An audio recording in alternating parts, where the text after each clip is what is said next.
कि यूरोलॉजिस्ट क्या ट्रीटमेंट करते हैं। एक्चुअली यूरोलॉजिस्ट का हमारा एक speciality, it's a super speciality branch which we deal with urine production to urine excretion, जहां से पेशाब बनता है, जहां से पेशाब निकलता है, इस पूरे पार्ट का ट्रीटमेंट हमारे अंडर आता है। जैसे कि आपकी किडनी हो गई, आपका यूरेटस हो गया, जो ट्यूब है किडनी से यूरिन को ब्लैडर में लाती है, ब्लैडर को मूत्राशय बोलते हैं, एंड देन यूरिन पैसेज।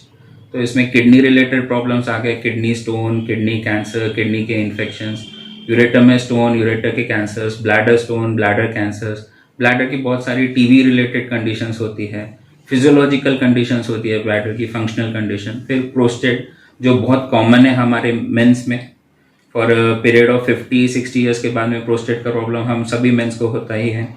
फिर urine related issues for females में यू सी स्ट्रेस लीक होता है, इनकॉन्टिनेंस बोलते हुए अपने आप यूरिन निकल जाना, ये सब का ट्रीटमेंट हम करते हैं। जी, अगर बात की जाए, हमने देखा है किडनी स्टोन के बारे में अगर बात की जाए, हमने देखा है कि इस भाग में ये जो क्षेत्र है इसमें किडनी स्टोन के पेशेंट बहुत ज्यादा नजर आते हैं। क्या प्रमुख कारण हो सकता है इसका? देयर आर मल्टीपल रीजन, इसके बहुत कारण है।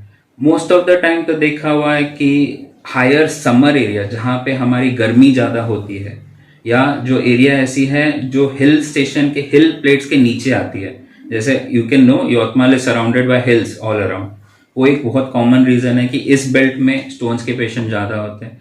दूसरा कॉमन है डिहाइड्रेशन, पानी इनटेक कम करना। और एज अ होल आप देखोगे ना, not only in Yavatmal, entire India में स्टोन के patients are increasing over the time. जो पहले हम देखते थे अभी ओवर द टाइम इंक्रीज हो रहे हैं। इसका जो एज ग्रुप होता है ना, it's around age of 20 to 40 years, इस एज ग्रुप में पेशेंट्स ज्यादा होते हैं। मेंस में ज्यादा होता है, फीमेल्स में थोड़ा सा कम चांसेस होता है, ये रीजन है। यूरिनल प्रॉब्लम शुरुआत हो रही है, अगर हम सिम्टम्स के बारे में बात करें, लक्षण के बारे में बात करें, तो सिम्टम्स किस तरह के होते हैं? हाँ, किडनी स्टोन के पेशेंट के लिए सिम्टम्स जो होते हैं, सबसे कॉमन सिम्टम होता है पेन। वो बिल्कुल पेशेंट आपके पास में आके बोलेगा कि मुझे इस साइड में दर्द हो रहा है। दर्द के साथ में वो बोलेगा दर्द हुआ सर, और इतना दर्द हुआ कि सहन नहीं कर पाए। उसके साथ में उल्टी हो रही है, यूरिन में हल्का सा ब्लड जा रहा है, या लाल कलर की यूरिन हो रही है, या ऐसे महसूस हो रहा है कि बार बार यूरिन जा रहा है। ये कॉमन सिम्टम्स है। कुछ पेशेंट स्ट्रेट अवे कॉम्प्लिकेशन लेके आते हैं कि भाई यूरिन ही नहीं हो रही है, यूरिन बंद हो गई है, या बहुत ठंडी लग के हमें बुखार आ रहा है। ये सब सिम्टम्स लेके आते हैं। जी, ये सिम्टम्स है। डायग्नोस करने की बात अगर की जाए तो किस तरह हम डायग्नोस कर सकते हैं, किस कौन कौन से तरह की टेस्ट है? For diagnosis he her medical term में एक होता है हमारा क्लिनिकल डायग्नोसिस, जो पेशेंट हमें बोलता है, पेशेंट का एग्जामिनेशन हम लोग करते हैं, उसके हिसाब से हमें क्लिनिकल डायग्नोसिस पे आ जाते हैं कि भाई हाँ ये स्टोन का ही प्रॉब्लम लग रहा है। देन फिर उसको इवेल्युएट किया जाता है। बेसिक टेस्ट में हम बोलते हैं यूरिन की टेस्ट, जिसमें अगर यूरिन में ब्लड दिख रहा है तो स्टोन का एक डाउट होता है। उसके बाद में एक अल्ट्रासाउंड होता है। अल्ट्रासाउंड 90% बता देता है स्टोन क्या साइज का है, कहाँ पे है। और बेसिकली हमारा स्टोन का ट्रीटमेंट ही साइज के ऊपर ज़्यादा डिपेंड होता है। छोटा स्टोन को हम मेडिकल मैनेजमेंट दे देते हैं, बड़े स्टोन को ऑपरेशन लग सकता है। और बेसिक इन्वेस्टिगेशन में देखा जाए तो एक्सरे बोलते हैं, पेट का एक्सरे, एक्सरे के भी, जिसमें 90% स्टोन एक्सरे में दिख जाते हैं। 10% स्टोन ऐसे जो एक्सरे में ना दिखे। और बड़ी इन्वेस्टिगेशन जाए तो सीटी स्कैन करते हैं। It's gold standard. अगर बोला जाए कि स्टोन है कि नहीं है, कंफर्म करने के लिए CT scan it's a gold standard. Treatment के बारे में अगर बात की जाए, किडनी स्टोन के ऑपरेशन बहुत सारे होते रहते हैं, अलग अलग तरह की ट्रीटमेंट है, अभी एडवांस ट्रीटमेंट भी आई हुई है। तो किस किस तरह की ट्रीटमेंट प्रणाली में यानी कि उन्नति हुई है, क्या क्या? ट्रीटमेंट जब पार्ट आता है ना, मोस्ट कॉमन होता है कि फर्स्ट ऑफ ऑल उसे क्या लाइन ऑफ ट्रीटमेंट देना है। फर्स्ट लाइन होता है मेडिकल लाइन ऑफ ट्रीटमेंट, जिसको हम कंजर्वेटिव मेथड बोलते हैं। भाई छोटा स्टोन है, मेडिसिन से निकल जाएगा, you give a conservative management for a period of 10 to 15 days. We call it medical expulsive therapy. आजकल नया मेथड है, there are few drugs जो हमारे यूरेट्रिक ऑरिफिस को डायलेट कर देते हैं, स्टोन को निकालने में हेल्प करते हैं। ये हो गया मेडिकल लाइन ऑफ मैनेजमेंट। दूसरा सर्जिकल में the most advance and actually recently जो टेक्निक्स आई है लास्ट 10-12 ईयर्स है, it's all related to laser, endoscopic surgeries. Patient को हम कहाँ पे भी कोई कट नहीं देते हैं, कुछ नहीं देते, चाहे वो स्टोन ब्लैडर में हो, यूरेथ्रा में हो, यूरेटर में हो या किडनी में हो, टोटली एंडोस्कोपिकली ट्रीट कर सकते हैं। So the different operative names है उनका, बस स्टोन, ब्लैडर स्टोन को हम ब्लैडर स्टोन सर्जरी सिस्टोलिथोट्रिप्सी बोलते हैं। अगर वो स्टोन यूरेटर में हो तो यूआरएसएल बोलते हैं, यूरेट्रोस्कोपिक लिथोट्रिप्सी। और किडनी में हो तो उसको 2 टेक्निक होती है किडनी स्टोन को ट्रीटमेंट करने के लिए। अगर वो स्टोन छोटा है, for example 15 mm to 20 mm, 15 से 2 सेंट 1.5 से 2 सेंटीमीटर जितना स्टोन है तो उसके लिए एक flexible ureteroscopy, the other word for it is RIRS, retrograde intrarenal surgery, उस टेक्निक से हम ऑपरेट करते हैं। उससे बड़े स्टोन हो 2 सेंटीमीटर से बड़े स्टोन तो उसके लिए दूसरी टेक्निक है, उसको PCNL बोलते हैं, परक्यूटेनियस नेफ्रोलिथोट्रिप्सी। ये ट्रीटमेंट की प्रणाली है। ये तो ट्रीटमेंट की बात होगी। अब मैं लोगों में एक जो गैर धारणा है उसकी मैं बात करूंगा। स्टोन की जहाँ बात आती है वहाँ अलग अलग तरह के उपचार लोग खुद ही यूट्यूब और फेसबुक पे करने की कोशिश कर लेते हैं। कुछ लोग ऐसा करना है कि अल्कोहल का कंजप्शन ज़्यादा करने से स्टोन क्लियर हो जाता है। कुछ लोग बाबा के पास जाके झाड़ फूक कराते हैं तो स्टोन क्लियर हो जाता है। ऐसे अलग अलग तरह के बहुत सारे we called it myths in urinary stone treatment. Most common myth even in doctors I'll say कि अल्कोहल लेने से स्टोन आपका निकल जाएगा। वो बोलते हैं कि आप बियर पी लो आपका स्टोन निकल जाएगा। It's totally wrong. Beer it will lead to kind of आपका ओवर यूरिन डायूरेसिस बोलते हैं, यूरिन प्रोडक्शन बढ़ा देता है। आप ज्यादा यूरिन पास करोगे, यस ट्रू, समटाइम्स छोटे स्टोन निकल भी जाते हैं, बट बियर के वजह से you have got more higher chances of forming another stone. आपको दोबारा स्टोन होने का चांसेस 10 टाइम्स बढ़ जाता है।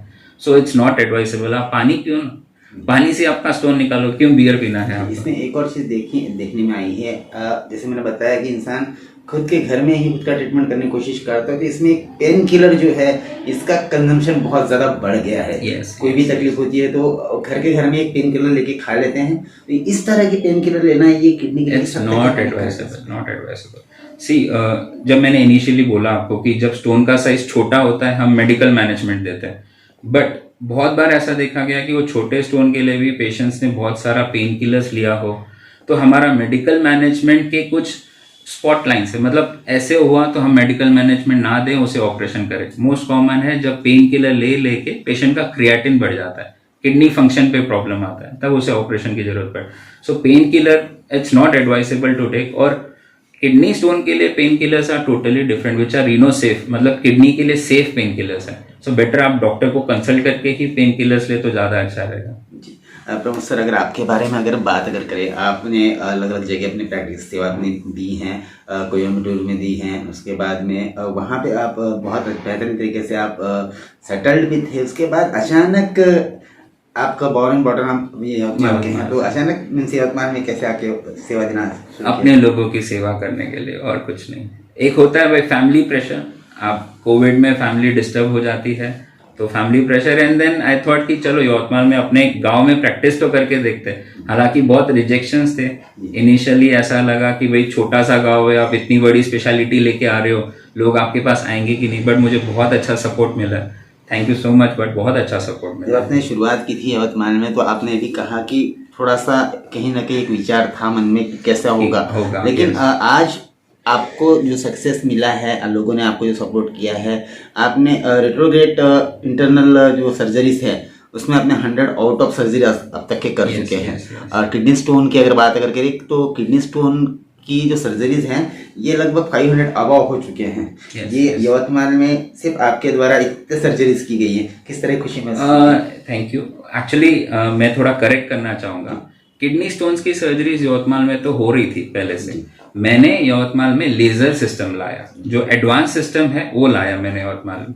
सो एक लेजर बोलते हैं, होल्मियम लेजर बोलते हैं उसको, जो बहुत सेफ है, कॉम्प्लिकेशन रेट्स ऑलमोस्ट 0 है उसके। वो टेक्निक मैंने था कि भाई वो थोड़ा एक्सपेंसिव है, शायद उसके वजह से यवतमाल के पेशेंट अफोर्ड ना करें, तो यवतमाल के डॉक्टर्स ने वो सिस्टम लाया नहीं यवतमाल में। उसके लिए नागपुर रेफर हुआ जाता था पेशेंट, अभी नागपुर रेफर होना बंद हो गया काइंड ऑफ। यवतमाल के पेशेंट अभी हमारे यहाँ यवतमाल में ट्रीटमेंट कराते हैं। जो दूसरा RIRS के लिए आपने बोला, I was the first to start laser machine in Yavatmal renal stone treatment. I was the first to start RIRS in Yavatmal. मैंने ही यवतमाल में RIRS स्टार्ट किया। मेरी फर्स्ट सर्जरी आज से 2-2.5 साल पहले की थी मैंने। आज मैंने उसका ऑलमोस्ट कुछ दिनों बाद ही मैंने 100 से ज्यादा नंबर हो चुके हैं मेरे, और all of them the successful, no complication rate, nothing. जी, यवतमाल में ये जो सर्जरी है RIRS जो आप बता रहे हैं, इसके पायनियर आप है, तो किस तरह की खुशी आपको महसूस होती है? खुशी तो बहुत है एक्चुअली। मैं जो इंस्टीट्यूट से हूँ, जहाँ से मैंने DNB यूरोलॉजी की है, मेरे जो बॉस है वो पूरे साउथ इंडिया में बहुत सारी सर्जरीज के पायोनियर है, तो शायद से ये इंस्पिरेशन उनसे मुझे मिला है। पूरे साउथ इंडिया में फर्स्ट RIRS सर ने किया हुआ है। साउथ इंडिया में आज से 15 साल पहले PCNL सर्जरी साउथ इंडिया में सर ने किया हुआ है। जो एक US से सर्जन आए थे डॉक्टर पीटर एल्गम, उनके साथ में हमारे सर जो थे डॉक्टर SV कंदासामी सर, उन्होंने साउथ इंडिया में फर्स्ट PCNL उन्होंने किया हुआ है। तो एक होता है कि उनसे इंस्पिरेशन लेके मैंने कुछ ऐसा सोचा कि चलो अपन भी कुछ नई टेक्निक करें, और तब भी हमारे इंस्टीट्यूट में तो ये टेक्निक के लिए लोग आते थे। मैं खुद दूसरे डॉक्टर्स को सिखाता था, भूटान, बांग्लादेश, नेपाल, इस एरिया से लोग हमारे इंस्टीट्यूट में सीखने आते थे। तो इसलिए शायद से वो था कि जो मैं दूसरों को सिखा रहा हूँ मैं अपने गांव में स्टार्ट क्यों ना करूँ।